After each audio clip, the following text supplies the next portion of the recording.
I tell you what else fell down when he's on the voicemails talking about, hey, this is Tiger. Bro, never use your name. Okay, never use your name.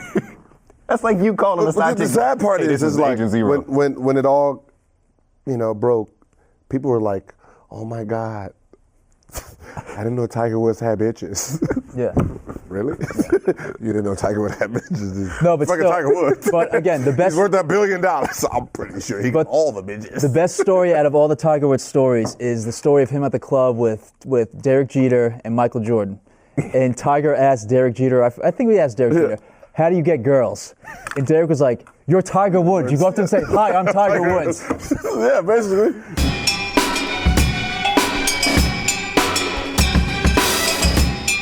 Welcome back to Out of Bounds. I'm Pierce Simpson. We hope that you had a great weekend. Today's episode is jam-packed. We're going to talk about the NCAA. We're also going to talk about Gregg Popovich comparing LeBron James to Black Panther. But before we get started on all that, I want to introduce Complex Sports Editor Adam Caparel. Adam, I almost sent you an intervention over the weekend when I saw that you put Aaron Judge's home run totals on Twitter. Yes, 35 and a half. Excited. Load.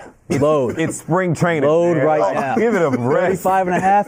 Load the over. Give it a rest, dog. Next to Adam Caparel is Mr. Gilbert Arenas. What are we going to do with my man right here? It's not even a regular season. I know. That is sad, but it's funny. It's funny. If Aaron Judge is healthy, he will blow by 35 and a half. That bet will not even pay off until maybe October. It's called, it's a future for a reason. You got to be in it for the long haul. What's wrong with this guy? I don't know. That's funny.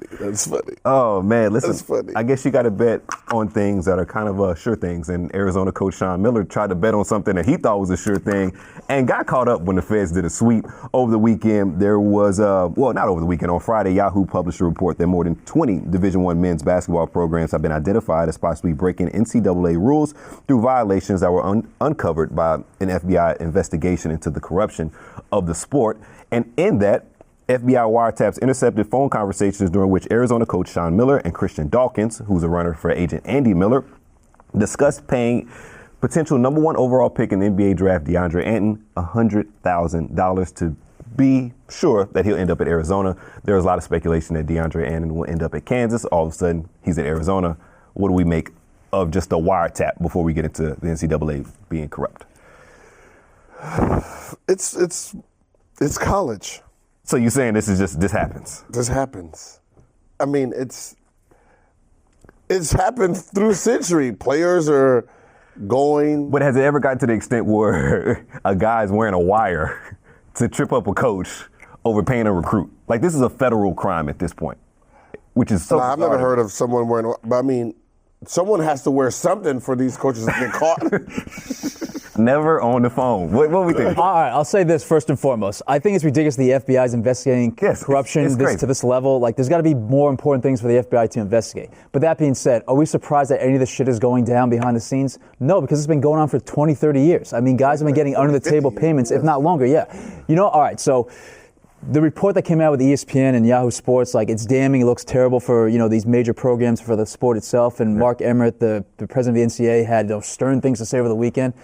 He's a fraud, number 1. Number 2, the entire NCAA is a bunch of hypocrites and just, made up of people that are just doing their jobs for stupid reasons and, try to pontificate about stuff. And the NCAA is what Stan Van Gundy said, the worst organization in sports, if not the entire country, because of all the bullshit that they try to peddle upon people and hold themselves to these different standards that just aren't feasible and doable. And it just, the nonsense, as I keep talking, the nonsense with the NCAA just never ceases to cease. And you mentioned Stan Van Gundy, the Detroit Pistons head coach, went hard on the NCAA. He was quoted as saying to reporters, the NCAA is one of the worst organizations, maybe the worst organization in sports. They certainly don't care about the athlete. They're going to act like they're appalled by all these things going on in college basketball. Please, it's ridiculous. It's all coming down on the coaches.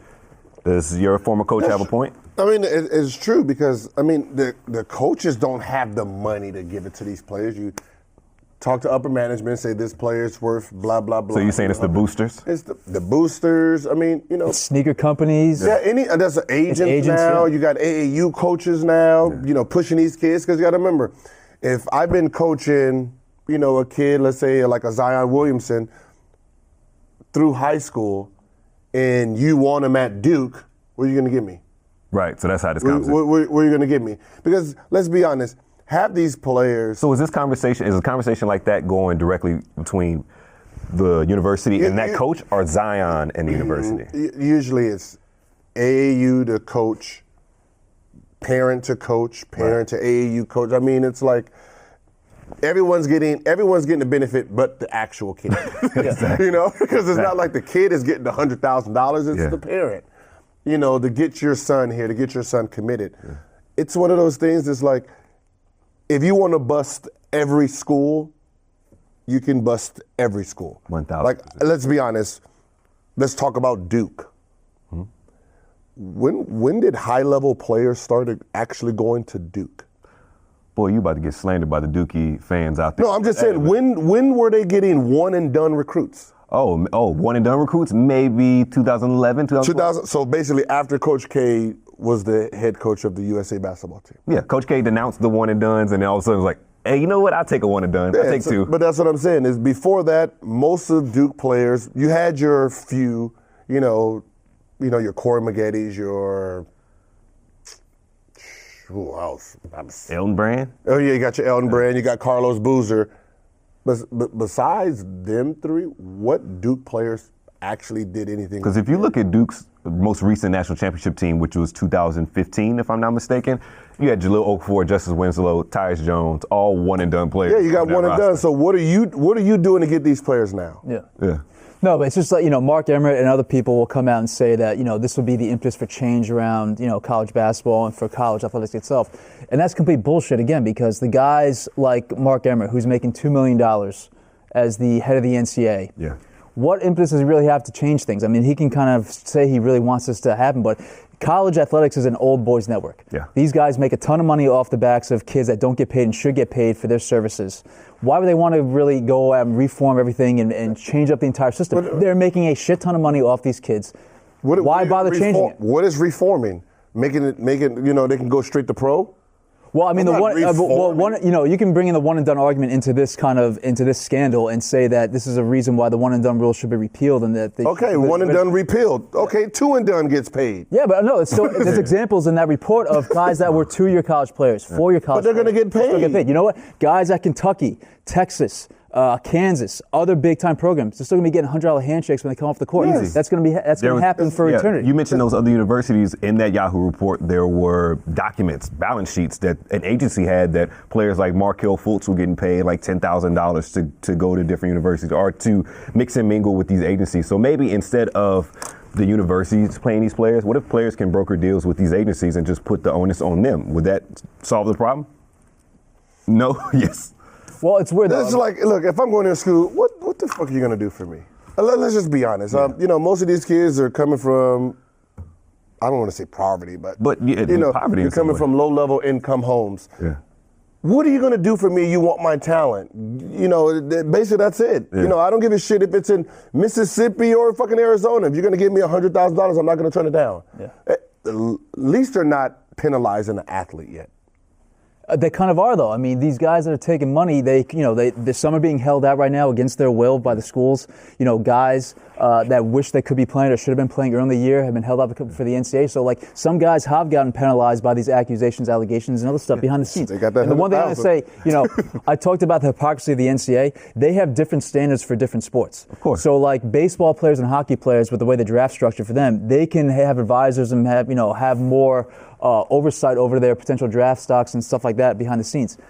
Basketball players, yes, it's still legal for you to talk to agents and stuff like that, but any kind of other activity that you do with them wade you into that murky waters where you're potentially going to get penalized by the NCAA and suspended. That's what I'm saying, because you're talking about $10,000, $20,000, $30,000 in those sports compared to instant millions. It's bigger money in the NBA. Yeah.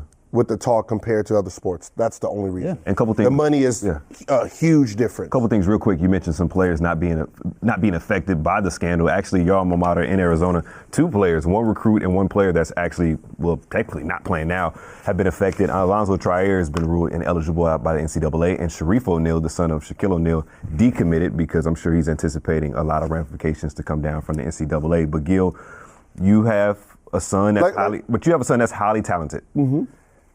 Does this dissuade you from saying go play big-time college basketball, or you're like, what can you do for me? We got to remember that it's like the kid is not benefiting.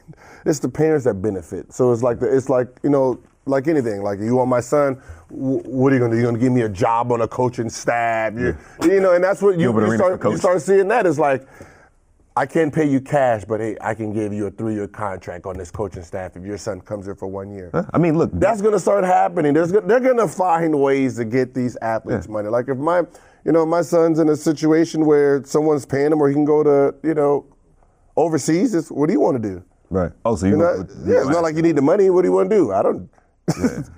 That's interesting. So you wouldn't be against your son going overseas and just foregoing the college? Whatever's going to make him the best player at that age for the next level. That's all I care about. But that's how I'm in a different situation. Yeah. That makes sense. You know what? You pay the athletes, a lot of this shit goes away. Not all of it, but a good amount of this shit goes away. But it's like you said, those higher-ups don't want to cut it to their pocket. How does that help paying the athletes? Like, what do you, like, I went to college, so I know the benefit of what college brings. So why are you paying an athlete who's getting free education, right? And when we leave college, we're going to get the job faster than you anyway. Not because of our name, yes. No. Yes, how many NBA analysts but Gilbert actually went to college for that job? But Gilbert. All those TNT players, all those That's a handful. But no, that's all. No, that's all. Your name is going to get you the job faster than that degree that you paid for. If we both went out for a job, I'm going to get it faster than you, just because of who I am. Look at that Arizona team that you're on, right? So you had Richard Jefferson on that team. You had Luke Walton on that team. He's going to get a job. Okay. Luke Walton has an NBA job. That's 4 out of 15. What's Jason Gardner doing right now? He IUPUI. He's the head coach. Okay. Man, he got me stumped on that one because he definitely is. Tried. No, but I'm just saying, it's like, after we're done college, our name it weighs more value than a kid who went to school for 4 years. But why can't you get money now? Because that is money. But you don't want to make money after likeness. Remember, I didn't pay for nothing in college, and then when I leave college, you have a degree that says you should get $200,000 a year. Your ass is going to be working at McDonald's, and I'm going to have the job that you want. But how do you feel about, say you're a team that leads, that you go to the Final Four? Yeah. Right? CBS and Turner are paying roughly $650 to $700 million this year to televise the NCAA tournament. It's $1 billion contract over the length of the contract going, X number of years down the line. You're helping make that organization, those people a shit ton of money. You don't want to get any of that? You work at McDonald's, you get $9 an hour, but you're making McDonald's billions for saying, hey, welcome to McDonald's. But they're getting paid for that. At least they get $9 an hour. Yeah. You're getting paid. And what? For what? Free education. Stop. Gil, when they push, listen. I want you to do this. On ESPN and all these networks, how many of those guys went to college for that job compared to the people who went for sports? But that goes in, look at them. I'm in media. I didn't go to college to be in media, so it doesn't necessarily work. And we both got the same motherfucking job, and I went to school 2 days. But here's the thing. 2 days. There's time as we wrap this up. That's hilarious. But there's time. Because like you have a different skill set. Exactly. You have a very rare skill set. I caught him again. No, it's just funny how he was like, I'm laughing. I'm just laughing because he said 2 days. That's hilarious. My freshman year, my sophomore year. I was working on my craft. Just past the fall semester, you good for the rest of the year. I wasn't even trying to be eligible for nothing. Who was your guidance counselor at Arizona? I didn't have to. I realized. I bet the whole team had the same tutor, and that's a problem. Yeah. By the way, and being up again, another bullshit of college sports. Being up at UConn and covering the team as I did 2004 when they won the title run. There were guys that had no business being in college on that team. I'm not going to name names right now, but like just being around some of those guys and seeing how they were able to keep their eligibility. Listen, I've seen before where the whole team will have the same tutor, one tutor. No, that doesn't make sense. I didn't even fake it, bro. I didn't. No, I had a 0.1, 0.2, whatever. I didn't do nothing. Yeah. My job was to train as hard as I can because I was leaving my sophomore year. So since I'm leaving, I don't need these grades. Yeah. Just like a one and done. What is he really going to class for? Nothing. He's not. He's sitting in the gym training somewhere. And the second that he is eligible throughout the rest of the season, he doesn't have to go. He's not going to class anymore. Whatever. All right. Yes, exactly. All right. Keeping it moving to the association. LeBron yesterday accused NBA refs of being biased, and we need to judge whether that's fair or foul.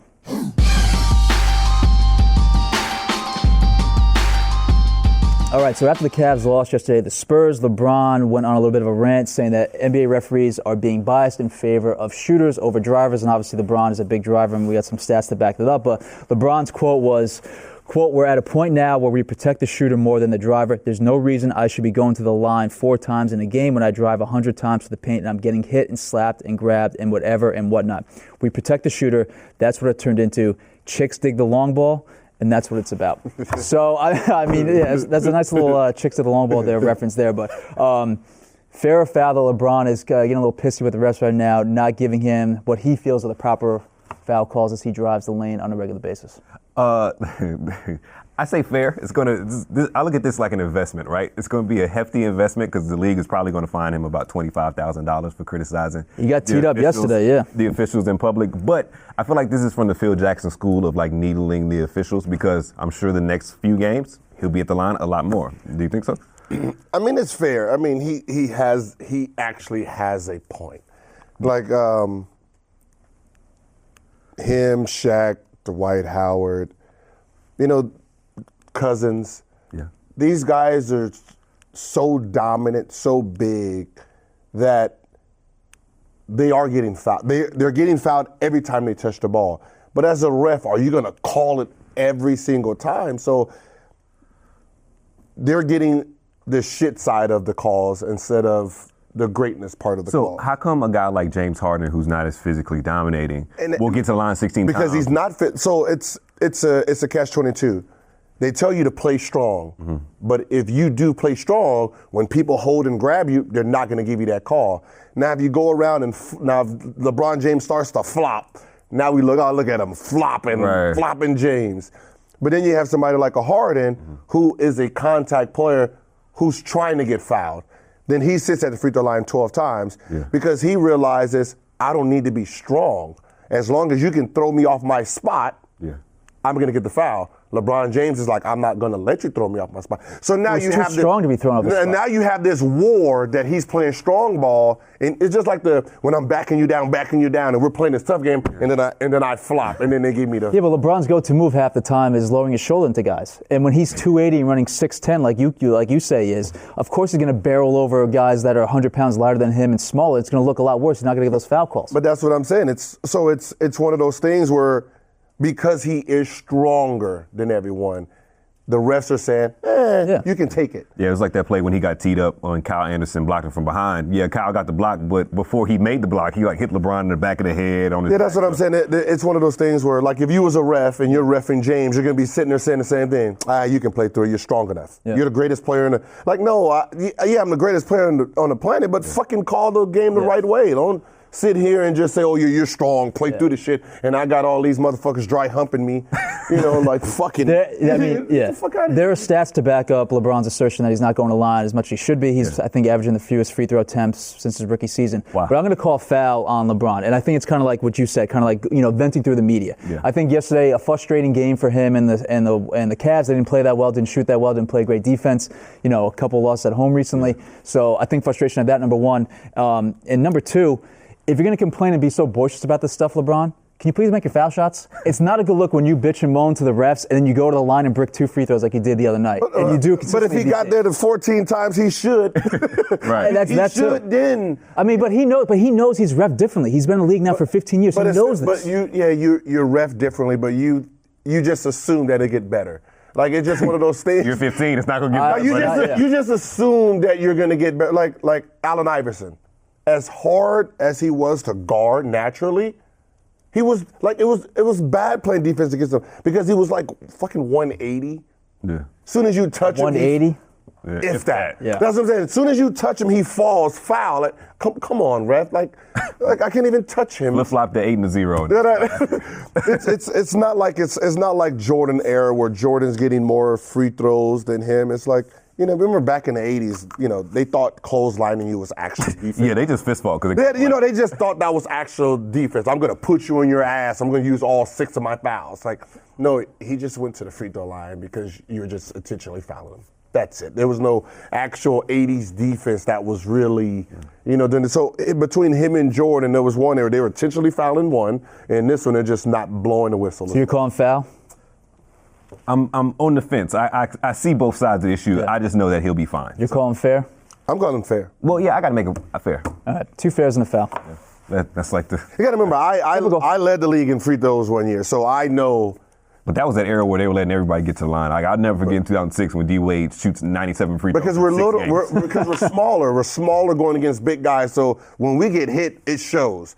When he comes in, he gets hit, it doesn't show. Yeah. There's no one of his physical stature in the league. So No. You do the James Harden when you like lock your arm. Yeah, you can start doing all that. James is crafty. That's what I'm saying. Because like if I decided to go up and you hit me with one of these, it'll show the fly. You hit LeBron with one of those, it's all right. Let's go. Like, excuse me. Excuse me, man. keeping things in line with LeBron, there's this growing conspiracy that Gregg Popovich is just buttering up LeBron to get him to try and come to San Antonio this offseason when LeBron's a free agent. And prior to the Spurs beating the Cavaliers 110-94, Gregg Popovich addressed the absurd segment that Fox News host Laura Ingraham had where she told LeBron just essentially to shut up and dribble. And he likened LeBron James to the Black Panther film that's out now that's breaking a ton of box office records. His actual quote was, "It's kind of like the Black Panther movie. How cool is that for kids to see that, to have that superhero? Well, LeBron's been that for a long time." What do we think about Gregg Popovich likening LeBron James to Black? What's this motion here? That's all he's doing, man. God damn, dog. I've never seen such a fucking jack off in my life. Jesus Christ. That's tampering. This has to be some type of tampering. If Magic gets pinched for tampering, this is tampering on high levels. You know, like, how many times are you going to talk about LeBron James in 2 weeks as a head coach? That is tampering. I mean, they were playing the Cavs yesterday, so it's kind of topical. The sound smoking effect, them up. The sound effect he had with the motion. I'm just saying, he's just. You know, somebody wanted you to be the head coach of the Arizona Wildcats if Sean Miller gets fired. Can you imagine your press conferences being like that? I'm just saying, you out there smoking them off. Like, Jesus Christ. But I thought you made a good point, though. If Magic Johnson gets fined for allegedly tampering by saying Giannis Antetokounmpo could probably be a future MVP candidate, what does this mean for Gregg Popovich? Like, come on, you throwing that hook out there, hoping you get that big fish. Yeah. But Gregg Popovich really doubled down on Laura Ingram's comments and said this about her: "It was an unbelievable show of arrogance for a talking head to try and tell someone else if they can speak, what they can speak about, when and where to do it." So obviously he's bringing the hammer down hard, and Gregg Popovich has been known to speak his mind, whether it's about Donald Trump, politics in general. Regardless, Gregg Popovich seems to be kind of on the up and up, and like you said, could be making a move to get LeBron James. Do you think that's what it is more so than anything else? No? Yes? That motion you had and the sound effect did too much? I mean, I love people's opinions, right? Yeah. It's, you know, she gives her opinion of LeBron, then trash opinion, and then trash his opinion. Yo, she gave this trash opinion and then was like, "Hey, come on the show and talk." Like, you said you told me to shut up and dribble, and you want me on the show. Fox News in the first place, but I'm surprised he didn't just buy the network quick. Yeah. Hey, that 50 Cent would have did that. Tried. I'm sure 50's tried to buy Complex, BET, whatever, whoever, however. At one point he could have. Not now. Did he file for bankruptcy? Yeah. Whatever that means. All right. Bankruptcy. Okay. He's doing okay for himself right now. 50 came out of that okay. All right, keeping locked in the association, we have to talk about who are the dirtiest players in the NBA right now, because obviously on Saturday's Thunder and Warriors game, we have a very controversial play to talk about between Zaza and Russ. So if you guys somehow missed it, Zaza was shown to have fallen maybe not so gracefully onto Russ during a play in the third quarter. And Russ came out sternly afterwards and said definitively that he thought it was intentional, saying, quote, "Obviously it was intentional, so don't ask me if it was intentional. Nobody touched him. He fell on my leg, tried to hurt me." And then blatantly asked if Zaza Pachulia is a dirty player. Russ said, "Yeah, for sure. For sure." Russ wasn't hiding his feelings in any way, shape, or form after the game whatsoever. So we'll start this off first and foremost. Do you think that that play was a dirty play on Zaza's part? Yes. Are you serious? I try to give him the benefit of the doubt too many times, but Nick Young was a part of that play. Your boy Nick is not that strong for his leg to whip around and make him fall. Did you see the video? Who fall? Zaza. Did you see the video? Zaza did. He just fell right into Zaza was like, Okay. Yo, come on, that was no trip. Not at all. So Zaza seen who was on the floor and went at it. That was an awkward fall. That looked really, really intense. Zaza knew what he was. So yes, the alternate angle where you can see Nick's leg get hooked up to the left knee of Zaza can give some credence to the fact that it wasn't intentional. But again, based on how awkward that fall was and Zaza's track record, how do you not come to the conclusion that is completely intentional? I thought it was telling when Kyrie Irving went and made some comments. I think it was on Instagram saying that the league needs to investigate this. This type of stuff can't happen. And Zaza's done this before. We saw it with the Kawhi Leonard. We saw him twice with Kawhi Leonard. Put his foot under him when he's shooting in the Western Conference Finals last season, and then when Zaza was a member of the Mavericks, trying to like get him in an arm lock and like dislocate his elbow. So Zaza does this. I mean, when you have to do like dirty plays is when you're doing something that has nothing to do with the sport. Like if it has nothing to do with the sport, stop. Like, kicking niggas in the balls. Draymond. Yes. Grabbing ball. Like all the tripping, clothesline. Like, come on, cut it out. Like, what's so funny? Like, that play showed that OKC has no enforcer. Well, Steven Adams on the other. If he wasn't on the other end of the court, it wasn't the game. But Steven Adams is the enforcer. You're right. You're on something because last year Zaza hit Russ and stood over him, and nobody came to Russ's defense. There's no enforcer on that team. There's no fucking way in hell that Zaza or anybody could have did that to Dwayne Wade in Miami. Oh, Udonis Haslem is coming out there. Right. Oh, what? Alonzo the ultimate warrior, Udonis Haslem. Udonis Haslem is coming for you. All 6 fouls. All 6 fouls the next game. He was going to let you know that, and that's who he was. So D Wade was protected by Haslem. So you was never going to throw a cheap shot without getting fucked up. It was like when Tyler Hansbrough got decked by Udonis Haslem in the playoff series. I think it was like 2012, 2013. Like you said, he's the enforcer. I haven't seen UD make a shot in 5 years, but he's still. But that's why he's around. That was Dwayne's on-court bodyguard. If you fouled Dwayne Wade hard, he was coming at clothesline, and you was not going to be able to finish that game out without getting those hits from him. All right, so aside from the Thunder needing an enforcer to actually make a real run in the playoffs, the other question I have for you is what kind of punishment should be leveled down upon Zaza, if any, by the league? It's going to be a hot take for me. 5 games. 25. You want to have docked 5 games? 5 games. You said 25 games? 50,000, 25,000. Here's the thing. I think fines at a certain point, it doesn't matter because you can't miss money that it was never there. But if you're missing game action and you take one of their rotational bigs off the floor, of course it's not going to matter. Remember, Zaza came out and said that it was, when a reporter asked him if he intentionally fell on Russ, he said it was childish to ask him that question. So he knows. Like it's a rival game and he don't care. But it's funny how everything comes back full circle. This show in particular, we talked about LeBron James saying that they protect the shooters more. And it all started with Zaza in last year's playoffs, putting his foot under Kawhi Leonard. Well, it really started with Bruce Bowen back in the day. But it started with Shaq too, Shaq and his fucking 22.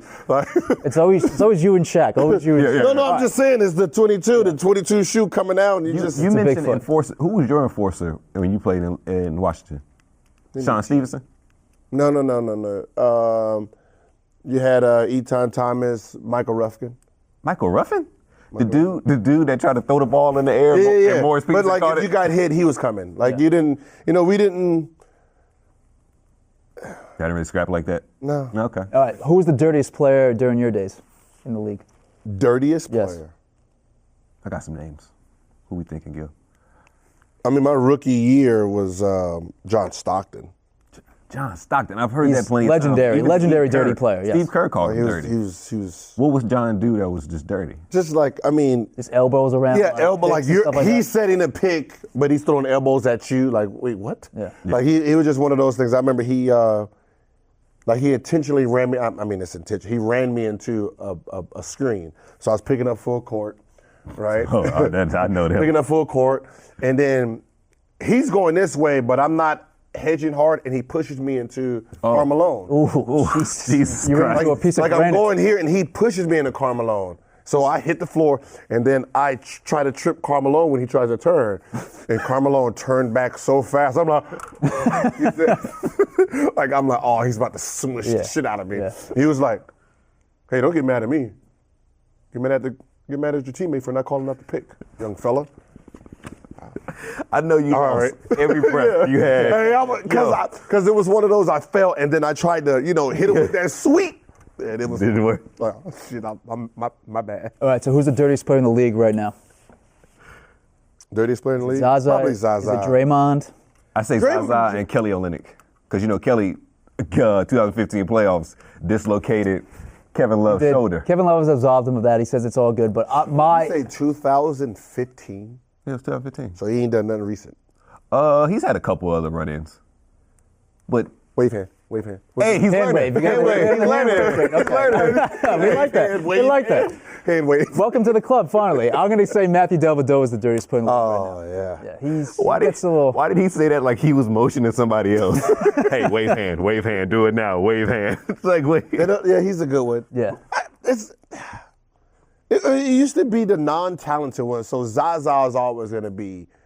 You don't need him on offense. Yeah. You really don't need him on defense. So he's just out there just to fuck up. Goon it up. Yeah.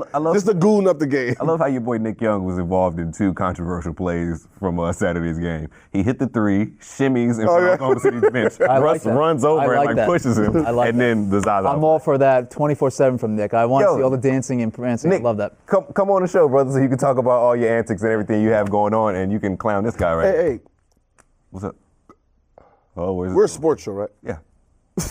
Have we not paid attention to winter sports at all? No. Why? Says the guy that goes skiing once. He goes skiing one time, and I was attention to nothing that has to do with like we have 9 golds, 23 medals. I haven't watched 1 second of the Winter Olympics. Same. Jesus Christ! And there's scandals there too. Of course. The steroids on the curling. Yeah. I mean, the Olympic sports are something we can talk about at some point because there's corruption there too. No, I'm just saying who does steroids on curling? Isn't that sweeping? Isn't that like some form of like just? Yes, it's weird. Just imagine your mother being strong at sweeping. just like I was watching at the bar yesterday and they were talking about it and it was like, first doping and sweeping. I mean, in curling. And I'm looking at the sport and I was like, what the fuck you got to be strong for that for? That makes sense, man. For Adam Caparel, Gilbert Arenas, I'm paying Simpson. We'll see you tomorrow. This is Out of Bounds.